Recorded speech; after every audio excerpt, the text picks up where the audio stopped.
Welcome back, guys. It's the TightWad, and today I am working on the molding that goes under the shower door that prevents water from coming out. You can see our old one here. The top of it actually split off of most of it, so it's separated into two different pieces.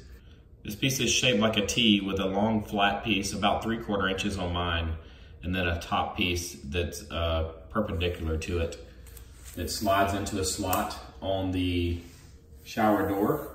So I've ordered a new piece here on Amazon. I'll put a link to it in the description for the video. And I ordered a longer piece than I needed. So what I'm gonna have to do is slide this in the slot where the other one was, and then I'll trim it off to be the right length. I've opened the door to my shower, and you can see right here is a T-shaped groove right below my finger here that the piece slides out of, so the new piece should slide right in there. So I'm gonna take the end of it and thread it into that groove and slowly work my way all the way down. And it should slide in fairly easily. I'm gonna go all the way down to the edge of the door.